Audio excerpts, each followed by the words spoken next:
Travis made his way back home to Cleveland for the Guards home opener last week. You saw Slider. Hey, is he still called Slider? Or it is Slider? It's a boy, don't even go down this road, Jason. Yeah, I saw Slider. All right. I saw Slider, man. I got to see everybody over there at Progressive Field, man, over there at what we call Jacobs Field. Got to be a part of the Guards home opener as we took the game 4-1, man. There we go. You know, it's just something about getting my feet on the ground in Cleveland just energizes me, man. You got those nice loafers on. You like those things? These bad boys. Those things are nice things, man. Did you get a look at any of the absurd food? The MLB has been coming out with a bunch of absurdly crazy items all across the country. I was just catching up with friends in the suite and just watching the game. I really didn't get outside, but we had some good food in the suite for sure. We got some wings. I was about to say, what is your ballpark food of choice since you're not a hot dog person? I'll eat a dog I'll eat a ballpark dog. Time out. You have said on the show and to me for many years that you do not eat hot dogs or tubular meats of any kind. So now you're telling me. One exception. You know what? I'm not going to lie. This makes sense. Ballpark dog, man. It's a special. It's the nostalgia. Right. I'll sacrifice my ick for the fact of how it's made and how it smells. And I'll enjoy a ballpark dog, man. I don't know what it is about being at the ballpark that I need a dog with some ketchup on it and bing, bang, boom. I'm not going to eat more than one. No mustard. You're not putting mustard on a hot dog. That's the one condiment you have to have on it. That's a lie. Whoever told you that is a fucking idiot. I disagree. I think you must have. Well, yeah, listen, you can eat it however you want, but that's the one condiment I have to have. You don't like mustard on a hot dog? You can do like mustard in like a sauce or like in like a dry rub that the meat and like the other parts of the food like hide the taste of and the melted crayon texture that is mustard. Melted crayon texture. What about sauerkraut? No chance. I can again if it's hidden in like a Reuben like a Reuben sandwich. Like a corned beef sandwich. Maybe the sourness could get a little too pungent. We should just like review all these crazy foods that have been going on. Did you see this one over in Arizona? I think I'm going to go to a Diamondbacks game this year solely to try this ice cream, peanut butter sandwich, whipped cream, Cracker Jack, Kit Kat concoction. That thing is fucking insane. Does that not look delicious? By the way, that's a Nutter Butter, right? That's not a Nutter Butter. Peanut butter sandwich, whatever. Yeah, it's a Nutter Butter. Gosh, did the Kelce household go through our fair share of Nutter Butters, dude? Holy shit. Right. Do you want to see some of the weird shit they've got out there real quick? Get the Kelce Brothers read on it? Now I'm getting some head shakes. You don't want to see the mini dessert chicken bucket at the Yankees game? I think they're pretty good. They're pretty cool. I'm not going to be a downer here. Let's see it, Brandon. Who else we got? You want to see a mini dessert chicken bucket? There we go. Dessert? What is this called? It's a drumstick-shaped ice cream with a chocolate-covered cookie bone center, a coating of white chocolate and candied cornflakes served in a souvenir mini chicken bucket. What is the point of making it look like chicken? It looks like chicken. I think we just got there. I'm not a big fan of foods impersonating other foods. You're out on the chicken. I'm out on the chicken sandwich, ice cream sandwich thingy. I just give me a fucking ice cream sandwich. I don't need it to look like a chicken drumstick. Who are we fooling here? What are we doing it for? I would make sense if it was the New York Chickens. Then I'd be like, oh, okay, they're doing something that's like a theme of, but like, New York Chickens. What is the New York Chickens have a chicken bucket? Yes, but I don't understand this at all. Is it the drumstick flavoring, like the classic like drumstick that we all know that we get from like the grocery store? It's just covered with candied cornflakes to make it look like it's fried chicken, but I'm assuming it's probably like vanilla ice cream with a chocolate-covered cookie bone center, which I don't. I'm out on this one. I've seen a lot of them. This doesn't make any sense at all. There has to be something that's making sense to this. There's no way somebody was just like, all right, here, check this out, guys. A drumstick. I think that's how they do it. I think we're overthinking this. There's no way. I'm just confused.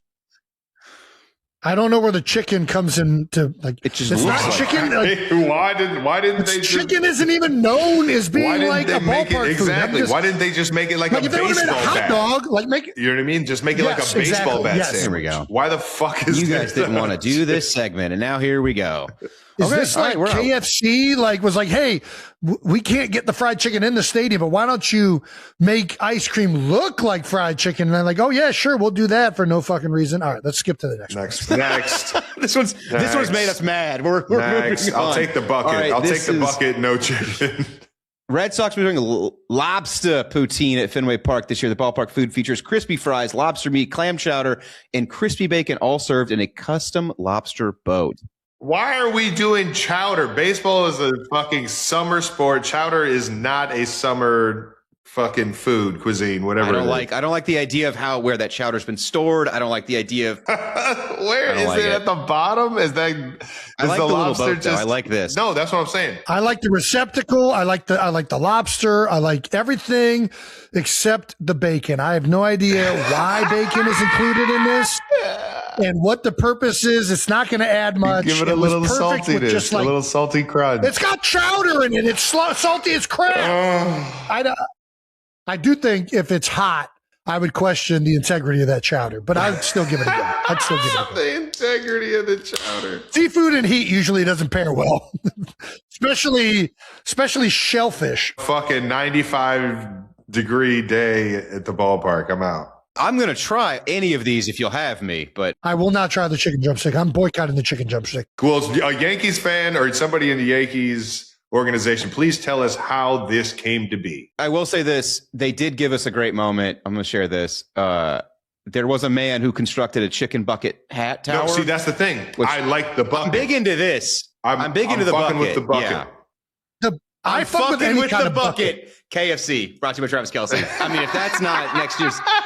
Brother, I just signed you a giant ad deal. I'm fucking with the bucket. Travis Kelce. I'm fucking with it. Colonel Sanders, hit me up. Buckets might be the most underrated piece of equipment that any man can own or utilize. I think it's a you can stack them, you can carry anything you want in them pretty much. I mean, it's a very useful receptacle, but the fact that we're making chickens it just doesn't make any sense. I can't get past it. They had the buckets already ordered and they didn't know what to put in them. I'm drawing the conclusions. They're like, what goes in a bucket?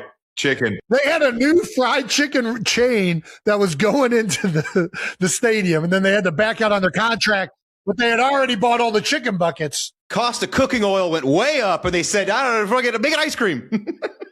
That's the only thing that makes sense. We've solved the mystery. All right, I'm going to show you a couple more. The Rangers have revealed a wearable nacho rally sombrero. The food vessel contains chipped cheese, lettuce, jalapeno, pico de gallo, and more. This is hilarious. Is this real? Is this real? Yes, this dead is real. The photo's incredible. All right, what do we think of the rally sombrero? I'm kind of into it. Outside the beans, I'm kind of into it. I think it's ridiculous. Oh, no, it's beyond ridiculous. Yes, but I mean, it's kind of. I fucking love nachos at a game. I love nachos at a game. Can you imagine trying to wear that and utilize it? Like you're dumping that on your neighbors. You're dumping that on the seat next to you. This is getting everywhere. I think it's hilarious. You have to go to the bathroom with that on your head. Can't look down. Don't look down. Don't look down. Don't look down. Don't look down. I like the idea of sombreros. I just don't know that nachos was the best choice. What's the messiest food item that we can combine with a place that you can't access? You can't stand up and get excited. They should have just made like pretzel sombreros. They should have made little baby pieces off and dip it in cheese or something like that. But like the sombreros shouldn't be large scale enough to where you could put it on your head. It should just be like the old ice cream cut batter's helmets. You know, those little small ones. They should have just made a little tiny sombrero like that in the size of where you would always get the nachos. You know what I mean?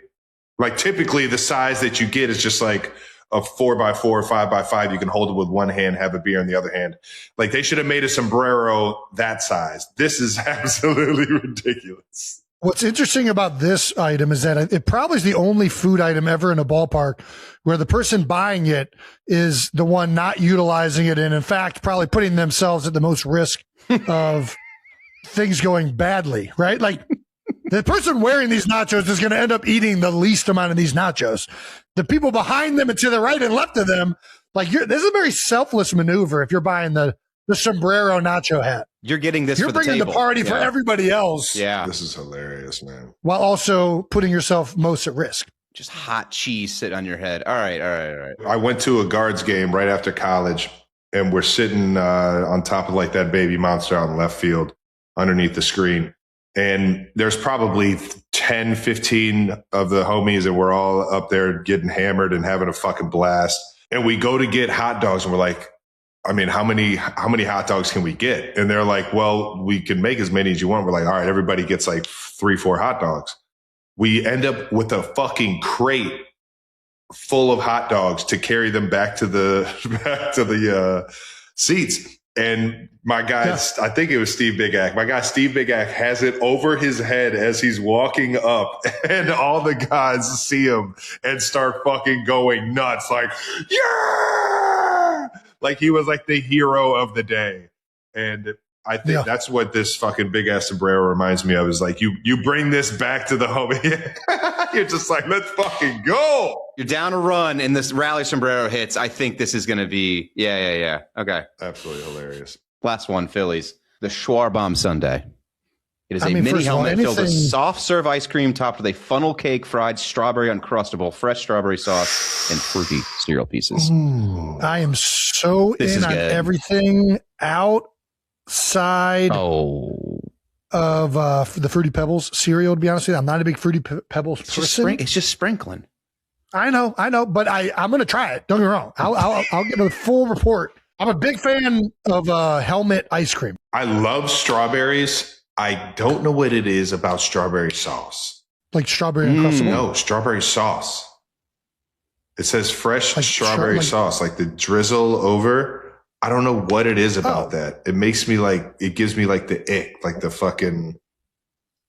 Yeah, I'm in on that. Strawberry sauce? Why, too sweet? No, it's just I think it's the texture of it. It's like texture, too syrupy. Yeah, it's like that red syrupy. It doesn't look like there's a lot. Yeah, I don't know what it is. I don't love it. But I love everything else about this, and I'm taking that souvenir home. And Ohio ball player. I was in when I read funnel cake fried strawberry Uncrustable. I mean, that's the only thing I need to hear. I'm going to try this now, dude. Fried Uncrustable is going to be incredible. Yeah.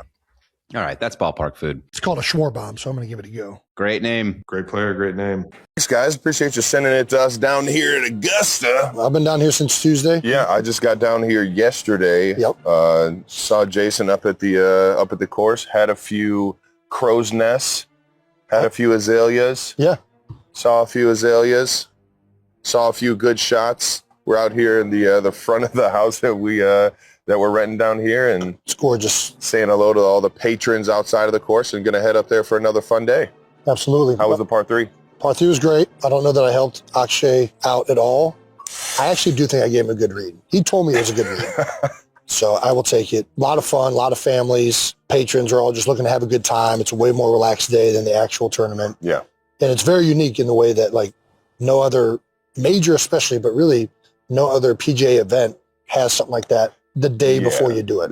You have pro-ams in the other events, but this thing was so unique and special in the way that their families are incorporated into it. That was my first time being a part of it. And it's just another example of, I think, Augusta National just setting the example and the tone of like what golf is, right? Yeah. No other sport do you partake in as much with your families, whether you belong to a club, whether you play with your kids. It's just, I think it's something that really matches up well. Yeah. And to do that right before the biggest tournament in golf, it's pretty remarkable. It's also not mandatory. So those guys sign up to do that. Yeah. They could be hitting balls. They could be getting more reps. Yeah, but it's a part of the show. It's a part of the fun. It's part of the excitement of the week. And well, I think it's an acknowledgement that this thing is bigger than themselves. Yeah. Right? Yeah. It's an acknowledgement that the history to this, our families are going to be included in it, all of it. They really embrace it. So I think it was awesome to be there and to have a lot of fun with those guys. Yeah. The one thing about this tournament is that it's more than just a golf event. It's like you don't necessarily have to be into golf. You're going to see some amazing shots of the best players in the world. Mm-hmm. But it's an event that anybody can enjoy because of how beautiful the landscape is, because of everything that goes into what that course is. I mean, you have different houses and places you can go while you're there. And you just get a full experience like none other. And it's why it's one of the best events in sports. The cool part about being there is that you're on these grounds that have been there, and this tournament has been being played since 1934. The course was carved out and just feels like it was made to be a golf course. You don't have your phones.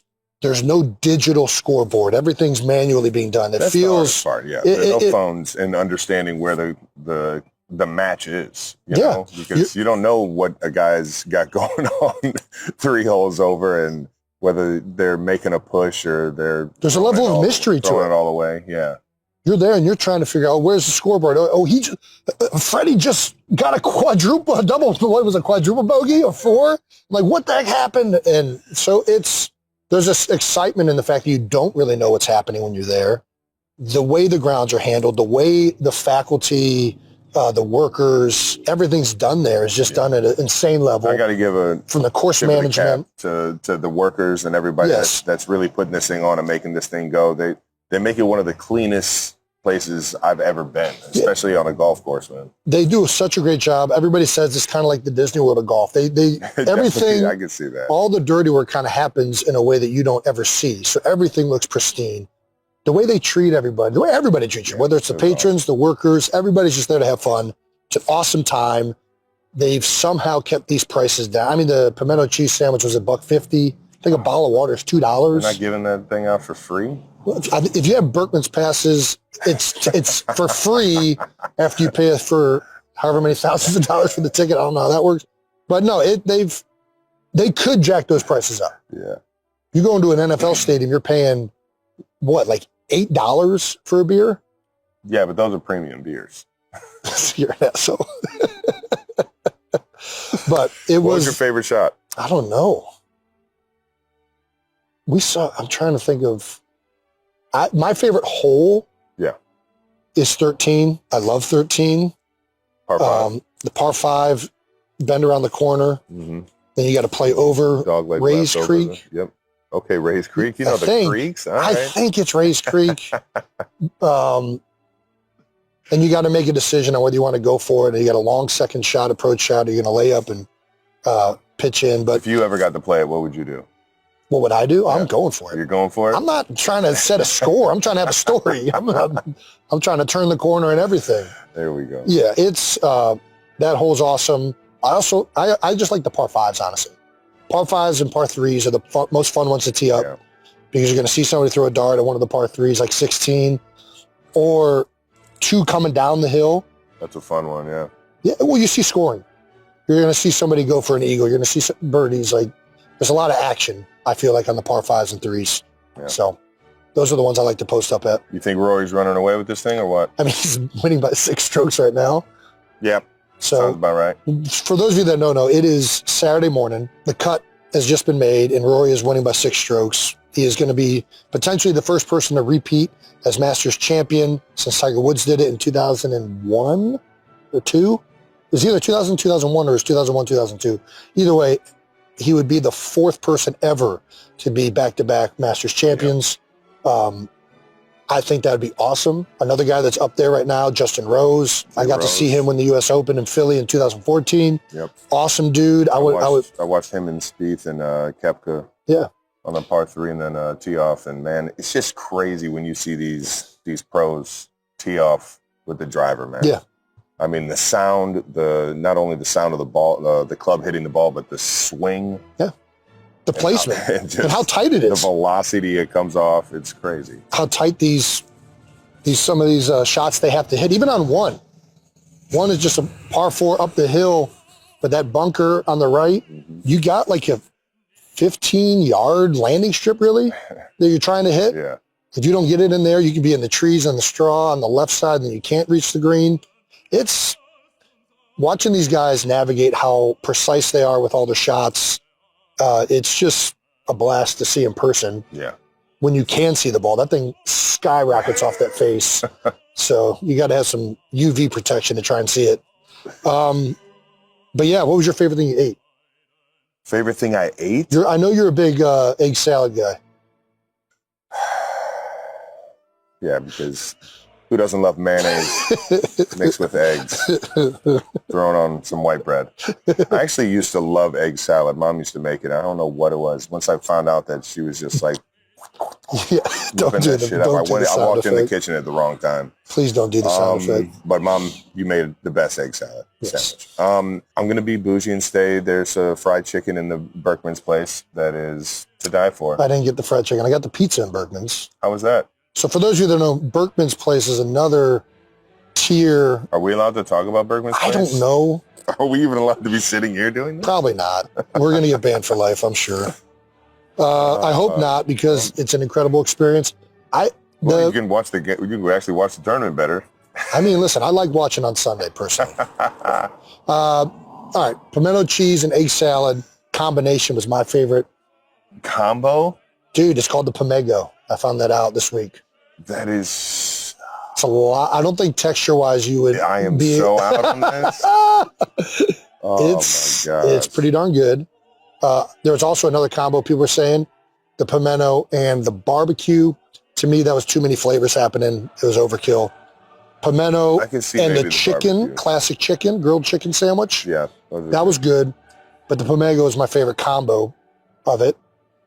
The ice cream peach sandwich. You didn't get one of them? I'm glad you tried all this, because I didn't. Yeah, I was here longer. I was trying to watch some golf. They were also having me do it as a part of the broadcast, so I didn't really have a choice. Missed that. It was all delicious. That's it. Yeah, That's all man. I got around to. Yeah, it was. You see Nance? See Daly?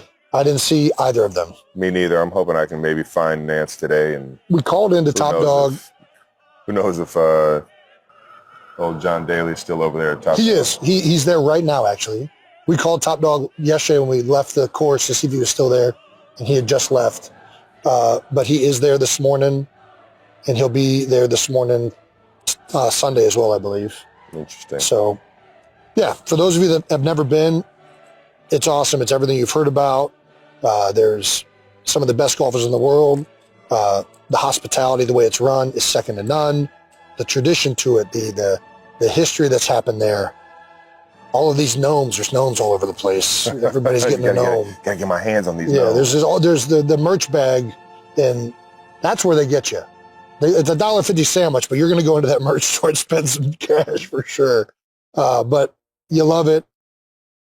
I don't know the way it was for you, but like the moment people find out you're coming, you know, I got my barber hitting me up. Oh, can I get a hat? Can you get me this? So That's awesome. it's an experience like none other, a tradition like no other. I don't know if we want to keep stealing Jim's lines, but I mean, Jim, we're stealing your lines. We love you. That's how good your lines are. that's right. But we'll give you the nod. Imitation We'll is cite our sources. Imitation is the greatest form of flattery. All right. That's it from us down here at Augusta, Georgia. A little out of the house. We'll see how the rest of it tees up this weekend. Yeah. How it shapes up. That's all I got. Yeah. And that's out of the house.